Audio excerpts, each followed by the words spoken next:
जी please जी, calling attention notice item number 2 Syed Waseem Hussain. नहीं जी, ऑपोजिशन को भी मौका मिला, डोगर साहब ने बोला, इधर भी पीएमएलएन को भी मिला, पीपल्स पार्टी को भी मिला, एमपीओ को भी मिला। नहीं डिप्टी स्पीकर साहब, एजेंडा के बाद पूरा दिन कश्मीर पे, इसके बाद जी वसीम साहब पढ़ें।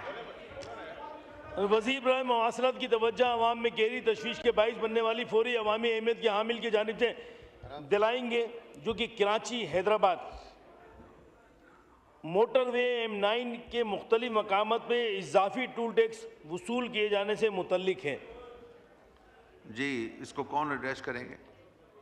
पार्लिमानी सेक्रेटरी फॉर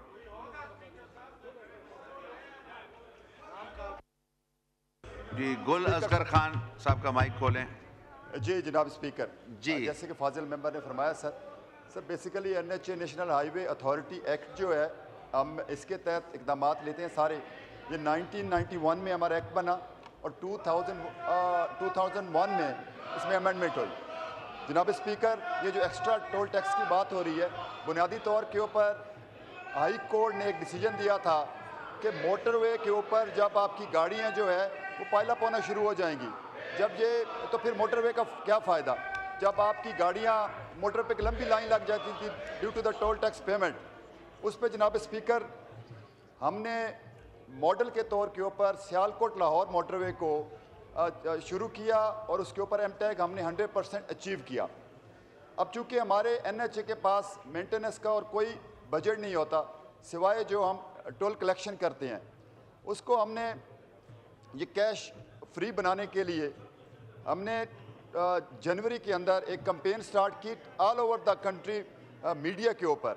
अल्हम्दुलिल्लाह हमने फर्स्ट फरवरी से फिर हमने ये शामिल किया कि जो टोल टैक्स एमटैग के थ्रू पे नहीं होगा उसके ऊपर हम 25% एक्स्ट्रा जो है पेमेंट चार्ज करेंगे। तो उसका फ़ायदा ये हुआ कि अब अल्हम्दुलिल्लाह हमने 10% इंक्रीज़ आया है। 55% जो था पहले एमटैग पे हो रहा था, अब अल्हम्दुलिल्लाह 65% हो गया। This is the reason. लेकिन ये टेम्प्रेरी अरेंजमेंट है, जैसे ही हमारा ये 100% पे टारगेट जाएगा हम वो 25% एक्स्ट्रा हटा लेंगे। थैंक यू जी, शुक्रिया। सैयद वसीम हुसैन साहब to ask one question. Mister deputy speaker साहब, मेरा मोहतरम मिनिस्टर साहब से सवाल ये था जो मैंने कॉलिंग अटेंशन M9 पे किया था, हैदराबाद और कराची मोटरवे। और मेरा क्वेश्चन ये है कि ये टूल टैक्स ये तो वे M9 के ऊपर, जबकि वो M9 है ही नहीं बल्कि वो GT रोड है, और GT रोड के ऊपर हैदराबाद डिस्ट्रिक्ट में एक ही जगह पे हम 3 टूल दे रहे हैं एक ही डिस्ट्रिक्ट में। हम जब कराची से निकलते हैं हैदराबाद आने के लिए, तो हम हैदराबाद में जब उतरते हैं तो हम पहले 270 रुपये टूल था, फिर उसके बाद 320 हुआ। अब मौजूदा 2 महीने में जिस तरह महंगाई बढ़ी है तो 460 रुपये टूल हो गया। उसके बाद उसी के बाद जब हम डिस्ट्रिक्ट हैदराबाद में दाखिल हो रहे हैं, एक ही डिस्ट्रिक्ट में हम जामशोरे के ऊपर पहुंचते हैं तो वहाँ 60 रुपये N5 हम टूल दे रहे हैं 60 रुपये, जो मैंने इसमें कॉलिंग अटेंशन दिया है। फिर अगर मुझे टंडो जाम जाना है तो 120 रुपये में टंडो जाम की दूँ। जब हैदराबाद क्वेश्चन करें आप। वही सर, मैं वही तो बात है, बैठ जाता हूँ। इतना इंपॉर्टेंट चीज़ है कि आवाम का इशू है, नारेबाजी हुल्लड़बाजी के बगैर आवाम का इशू है।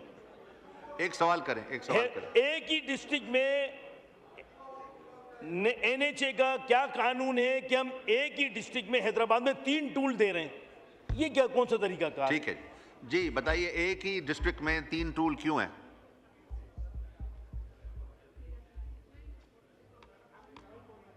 जी माइक खोलें। जी देखिए, हमारा इसमें जो रूल्स हैं उसके तहत हम 30 किलोमीटर के अंदर जो है वो टूल प्लाजा लगा सकते हैं जो हमारे हाईवेज़ हैं, तो उसके ऊपर वो 30 किलोमीटर के होगा। अगर 30 किलोमीटर से पहले, एक मिनट मेरी बात कंप्लीट होनी, 30 किलोमीटर से पहले अगर नहीं है तो आप हमारे पास, एक मिनट जवाब तो आ जाए ना वसीम साहब। अगर हाईवे के ऊपर 30 किलोमीटर से पहले है तो आप हमारे पास आ जाएं, मुझे आप डिटेल दे दें, मैं चेक कर लेता हूं। जो पहला सवाल ये कह रहे थे कि वो रिप्लाई नहीं है, वो मैं इनको ये बता रहा था कि M9 जो है हमने पहले वो टारगेट अचीव किया सियालकोट मोटरवे के ऊपर, लेकिन M9 है, बाकी M2 है, बाकी जितने भी हमारे हैं उस सब पे हमारी कैंपेन चल रही है और वो हम इंशाल्लाह ताला कंप्लीट करेंगे। जैसे ही वो आपकी 100% कंप्लीट हो जाएगा M-Tech फ्री, तो फिर हम इसे 25% एक्स्ट्रा ख़त्म कर लेंगे, जो आप 25% एक्स्ट्रा की बात कर रहे हैं। एक मिनट सर, मेरे जवाब कंप्लीट होने दें, फिर इनको। दूसरा ये कह रहे हैं कि हम जो इंक्रीज़ कर रहे हैं, सर हमारा जो एक्ट में अलाउ करता है हर 3 साल के बाद हम इंक्रीज़ कर सकते हैं। लास्ट 6 ईयर्स में हमने इंक्रीज़ नहीं किया था, अभी हमने इसको स्टेप वाइज कर रहे हैं। लास्ट 9 मंथ से हमने इंक्रीज़ किया, अब लास्ट टर्म जो है ये भी इंक्रीज़ करेंगे और उसके बाद ये कंप्लीट हो जाएगा हमारा। Thank you. शुक्रिया जी। सैयद अमीन उल हक साहब to ask one question. Amin ul Haq साहब, आप not present. Mister Mohammad Muin Amir Pirzada साहब to ask one question. Sir thank you. Sir सबसे पहले तो मेरी गुजारिश ये है कि जो M9 में मोटरवे के नाम पे हमसे फ्रॉड किया गया है सिंध के लोगों के साथ, सर ये इतना घटिया, इतना ख़राब मोटरवे पूरे पाकिस्तान में नहीं है सर। 3 लेन बनी हुई हैं जिसमें से 1 लेन तो चलने के काबिल ही नहीं है, इतनी ख़राब उसकी कंस्ट्रक्शन है। पूरे सिंध के लोग ये गुजारिश भी करते हैं कि भाई इस मोटरवे को वाकई में मोटरवे बनाया जाए। ये इससे बेहतर तो हमारा पुराना सुपर हाईवे था, उस पर कम से कम हम सही से चल तो सकते थे।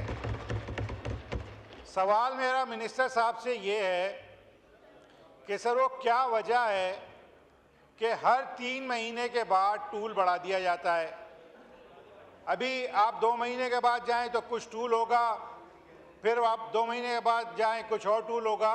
ये 260 से 400 तक का माइलस्टोन पिछले 7-8 महीनों में अचीव किया है और 460 रुपये हो गया सर। तो बराए मेहरबानी ये भी मुझे जवाब दें कि इसका तरीक़ेकार क्या है टूल बढ़ाने का। जी 460 हो गया है, इसका जवाब दें जी।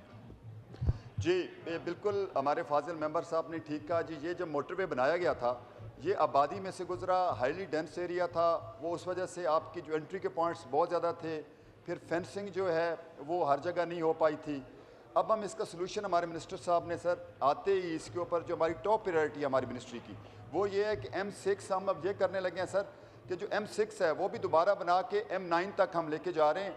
और इसमें हमने अब क्योंकि हम इसको 3 साइड से लेके जा रहे हैं सर, इसको हम पब्लिक प्राइवेट पार्टनरशिप पे भी करने की कोशिश कर रहे हैं, PSTP में भी करने की कोशिश कर रहे हैं और CPEC में भी लेके गए हैं। अब इस पे सर हमने 6 जो है इसके पैकेज बना दिए हैं। 50-50 किलोमीटर के जो है 6 पैकेज हैं, उसके ऊपर इंशाल्लाह 2 हम अभी फ्लोट करने जा रहे हैं। वी आर होपिंग कि इंशाल्लाह ताला इसके ऊपर और बुनियादी तौर के ऊपर ये जो आपका अभी एग्जिस्टिंग सर M9 है ये रिप्लेस हो जाएगा। ये M6 से डायरेक्ट कराची तक हमने नई अलाइनमेंट किया है, वो जो कि आबादी पे से नहीं गुजरेगा। और वो एक जो ये बिल्कुल सही फरमा रहे हैं कि वो एग्जैक्ट जिस तरह हमारे बाकी पंजाब में मोटरवे हैं वो ऐसी मोटरवे होगा। दूसरा जो ये बात कर रहे हैं कि हम बार बार टैक्स बढ़ा रहे हैं, हमने लास्ट 6 ईयर्स में नहीं बढ़ाया था, ये अब हमने इसको स्टेप वाइज किया है। हम ये भी कर सकते थे कि 100% बढ़ा देते, तो हमने आवाम के लिए 3 मंथ्स का किया। ये लास्ट टर्म होगी बढ़ेगा, फिर नेक्स्ट 3 ईयर नहीं बढ़ेगा जी। Thank you. शुक्रिया जी। अमीन उल हक साहब to ask one question. Deputy speaker साहब, M9 कराची से हैदराबाद मोटरवे के नाम पे धब्बा है। मैं समझता हूँ कि इसको मोटरवे कहना मोटरवे की तौहीन है। ये इसको एक्सप्रेसवे तो कहा जा सकता, मोटरवे नहीं कहा नहीं जा सकता। होना क्या चाहिए था, बड़ी बातें अवान में होती हैं।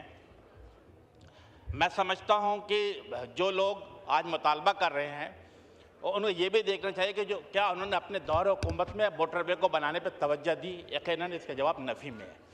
अब कराची टू हैदराबाद मोटरवे पूरे पाकिस्तान में, मैं समझता हूँ कि मेरे ऑपोजिशन के साथी भी इस बात को सुनेंगे, कराची टू हैदराबाद M9 पाकिस्तान का वो मोटरवे है जिसमें सबसे ज़्यादा ट्रैफिक चलती है, नंबर 1।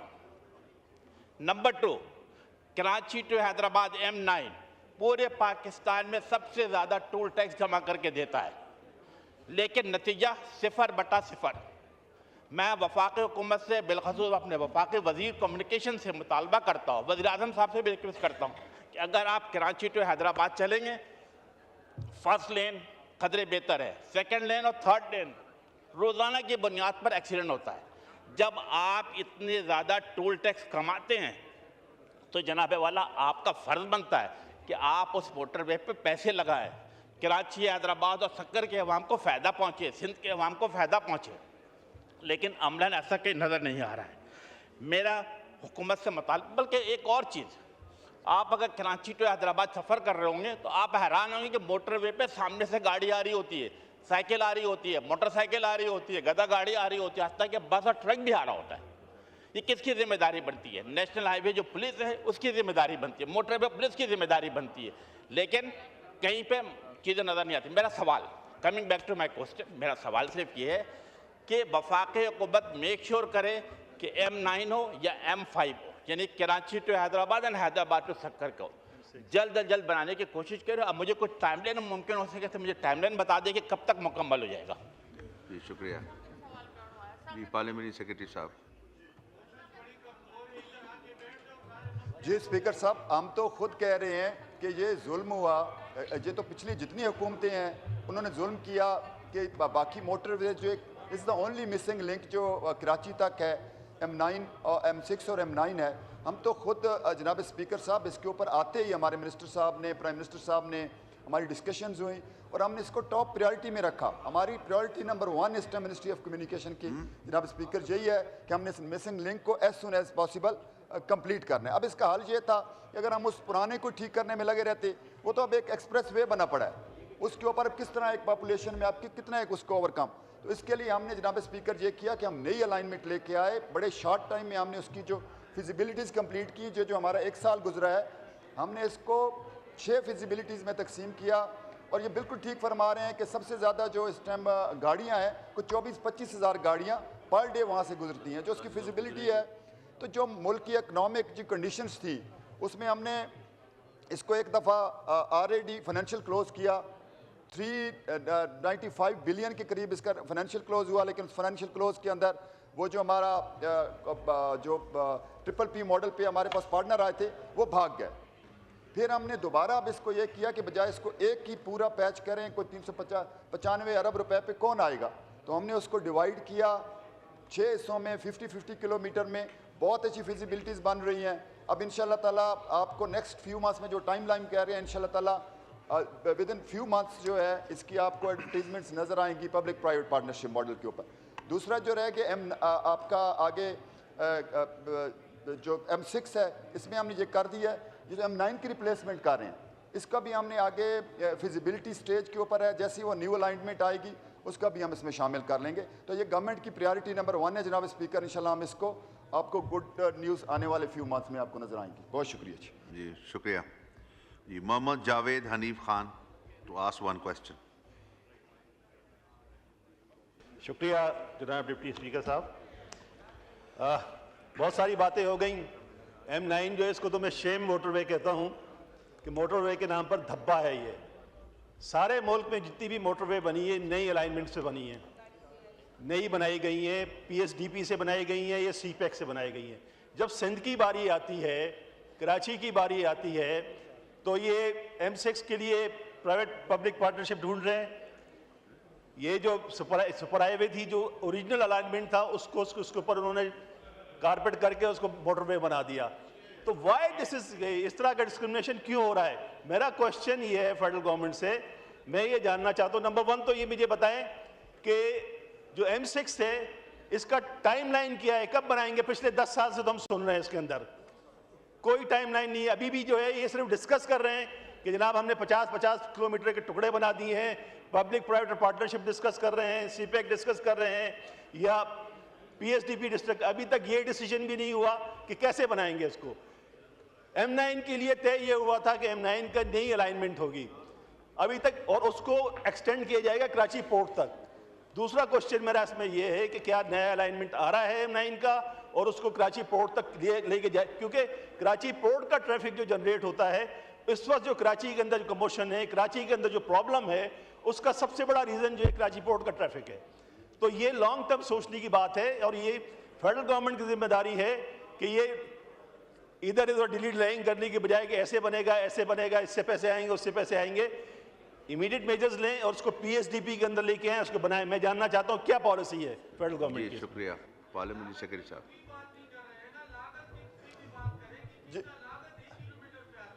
जी आप जवाब अच्छा, दें। एक तो जो इन्होंने फरमाया कि हम कराची तक इसको एक्सटेंड कर रहे हैं, न्यू अलाइनमेंट बिल्कुल कराची पोर्ट तक हम एक्सटेंड कर रहे हैं, और जो न्यू अलाइनमेंट के हमने कॉन्ट्रैक्ट दिया आगे फिजिबिलिटी के लिए, उसमें ये शामिल है कि आप कराची पोर्ट की ट्रैफिक भी जो है उसके ऊपर आएगी। जहाँ तक इनका ये है कि आप इस सिवाय इसके सब ट्रिपल पी मॉडल पे और क्या कर रहे हैं, देखिए हम इसको तीनों साइड पे पैरेलल लेके चल रहे हैं। जो हमारी गवर्नमेंट की, मैंने कहा ना, प्रायोरिटी नंबर 1 है, वो भी हम कर रहे हैं कि हम ट्रिपल पी मॉडल पे भी लेके जाएं।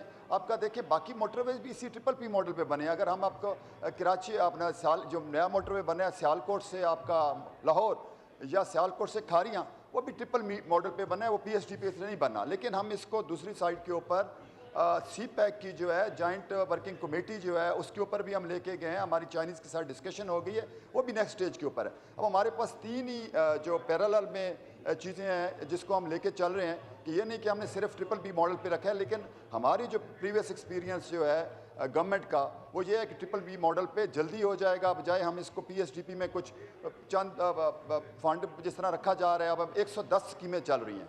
अब वो ये रहा है कि वो 110 स्कीमें डिस्ट्रीब्यूट हो रहा है फंड, कितना एक फ़ंड है हमारी फेडरल गवर्नमेंट के पास। तो इसलिए जनाब स्पीकर, तीनों पे हम लेके चल रहे हैं इंशाल्लाह ताला। टाइम लाइन की बात कर रहे हैं, टाइम लाइन आप, मैंने जिस तरह कहा कि आने वाले चंद महीनों में आपको ये एडवर्टीजमेंट्स नज़र आएंगी इंशाल्लाह। जी बहुत शुक्रिया। जी शुक्रिया जी। सैयद मुस्तफ़ा कमाल साहब टू आस्क वन क्वेश्चन। बिस्मिल्लाहिर्रहमानिर्रहीम। जनाब स्पीकर, हमारे गुल भाई जो है वो बेचारे अकेले पड़ गए हैं इस जवाब देने में, मुझे इन पर तरस भी आ रहा है।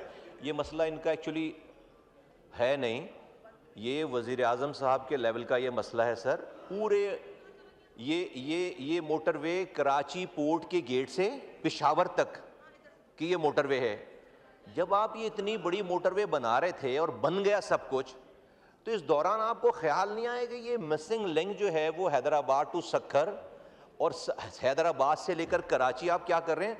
और फिर यही मसला ख़त्म नहीं होता, कराची से लेकर कराची पोर्ट तक का जो मसला है सर, आप जो भी सिंध के हमारे यहाँ पर लोग हैं, हमारे पार्लियामेंटेरियंस हैं, और जिनका कराची में रात के 10 बजे के बाद गुजर होता है, वो डिस्ट्रिक्ट सेंट्रल और सनसेट ब्लू वार्ड अगर वो गुजर के दिखा दे अपनी छोटी गाड़ी पे, 10 बजे के बाद सारा हैवी ट्रैफिक जिसको पेशावर जाना है, वो पहले डिस्ट्रिक्ट सेंट्रल फेडरल भी एरिया में आता है, फिर नाजमाबाद में आता है, फिर वाटर पंप पे जाता है, फिर वो क्लिफ्टन के अंदर जाता है, वो फिर डिफेंस के अंदर घुस जाता है। जिस ट्रैफिक को जाना है पेशावर, वो तो ये किन लोगों ने इसको प्लान किया है भाई? और कोई उसकी फिक्र नहीं थी कि भाई इसका क्या होगा, इसका हल क्या होगा। हम पहले भी इस वाली बात को कर चुके हैं, हम स्टैंडिंग कमेटी में भी इस वाली बात को उठा चुके हैं कि भाई सबसे पहले तो कराची पोर्ट से जो सुपर हाईवे पे आने वाला रास्ता है, उसमें नॉर्दर्न बाईपास है हमारे पास। Northern bypass was design to bring this traffic from gate of ये जो केपीटी का गेट है, पोर्ट्स के गेट है, वहां से सुपर हाईवे पे लेकर आए, जिसको आप मोटरवे कहते हैं, मैं उसको मोटरवे कहता नहीं।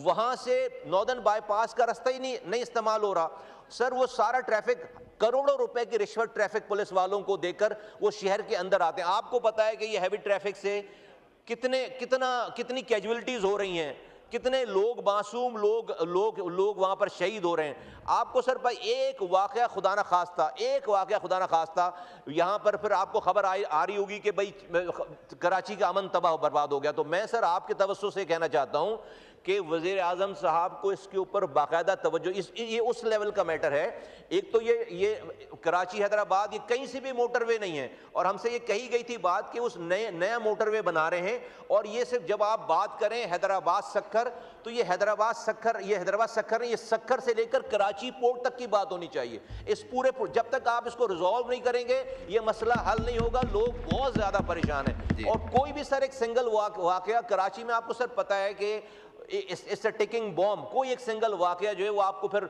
वहां पर अफरा तफरी शुरू होगी, फिर हम सब लोग यहाँ पर बैठ जाएंगे कि किसने जलाई गाड़ियां और कौन ये कर रहा है, और सारे एक्टर्स इन्वॉल्व हो जाएंगे। तो मेरी रिक्वेस्ट है कि इन हमारे भाई जो गुल भाई इनके ऊपर बोझ डालने के बजाय आपके तवस्सुस सर इस ऐवान से मेरे सारे जो यहाँ पे कुलीग हैं, सिंध के लोग हैं, सारे जो भी सिंध के पार्लियामेंटेरियन हैं, ये हमारी मुत्तफिका बात है और ये आम लोगों की बात है। लाखों ट्रैफिक वहां से लोग गुजरते हैं और हम ये बात ही करते चले जा रहे हैं, और इसको कहीं से भी आप इसको बीओटी के ऊपर ना जाएं, कहीं से भी इसके ऊपर आप सीपैक की बात ना करें। भाई पूरे पाकिस्तान में इतना पैसा लग गया, पीएचडीपी से इस काम को शुरू करवाएं ना, बाद में अगर कोई बीओटी वाला आ जाएगा तो उसको दे दें। ये पाकिस्तान के अपने खजाने से इस रूट को बनवाना चाहिए। बहुत शुक्रिया जी।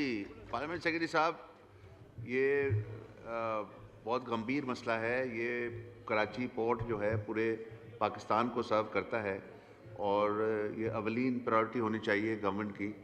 इस पे आप रोशनी डालें, इसका क्या करेंगे? जी जनाब स्पीकर, मैंने तो आते ही पहली बात ही यही की कि क्या हमारी गवर्नमेंट तो आई अभी 1 साल हुआ, क्या पिछली गवर्नमेंट्स ने ये वाहिद मिसिंग लिंक था उन्होंने क्या किया 75 साल से? अब देखें, हमने आते ही जनाब स्पीकर जो हमने किया, जो फाजिल मेम्बरान जो पांचों साहबान ने बात की, हम तो इस पर पहले ही अमल कर चुके हैं। हम आते ही हमारे मिनिस्टर साहब ने under the leadership of prime minister Shahbaz Sharif साहब ने पहले दिन हमने डिसीजन लिया कि हमने इसको रिप्लेस करना है। अगर हम उसी M6 के ऊपर उसी पुराने M99 की अलाइनमेंट पे खड़े रहते तो अब तक वो काम भी ना हुआ होता जो हम कर चुके 1 साल के अंदर। हमने सर फिजिबिलिटीज़ जो है वो तैयार कर ली, हमने आपका अगले M9 का जो है न्यू अलाइनमेंट तैयार कर ली। मेरे साथ साहिबान बैठ जाए, मैं इनको कंप्लीट प्रेजेंटेशन दूंगा जिसमें हमने नई अलाइनमेंट फाइनल कर ली। अब सर आगे आ जाता है इसकी फंडिंग का मसला। अब देखें, ये सिंध का, पंजाब का या सूबों का मसला नहीं है सर। हमने इस पर क्या कर सकते हैं, हमारी मिनिस्ट्री ने सर इससे पहले ही इसको ऑलरेडी फ्लोट किया, फाइनेंशियल क्लोज हो गया 2021 दिसंबर के अंदर। अब एक पूरा साल फाइनेंशियल क्लोज में लग गया। अब हमें क्या पता था कि वो फाइनेंशियल क्लोज में हमारा जो कॉन्ट्रैक्टर है या जो पार्टनर है वो भाग जाएगा। दिसंबर 2023 के अंदर हमने उसको क्लोज कर दिया, वो नहीं उसको कंप्लीट कर पा रहा था, वो due to the financial condition. उसकी भी बात ठीक थी कि जो मुल्क में जब इन्फ्लेशन आई तो डॉलर्स कहाँ से कहाँ पे पहुँच गया, उसको वो नहीं कर पा रहा था, उसका जो पे बैक पीरियड था वो कंप्लीट नहीं हो रहा था।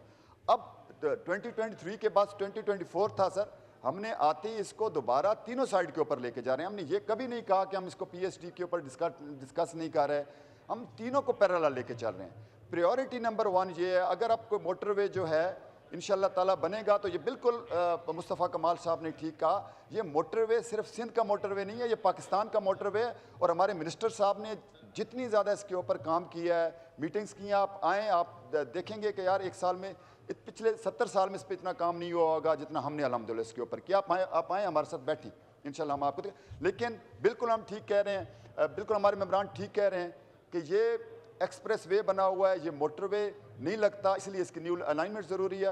और प्रायोरिटी नंबर 1 इसके ऊपर हम काम कर रहे हैं। इंशाल्लाह ताला आने वाले चंद महीनों में इनको नज़र आएगी कि उसकी जो हम ट्रिपल P मॉडल के ऊपर लेके जा रहे हैं सर। Thank you.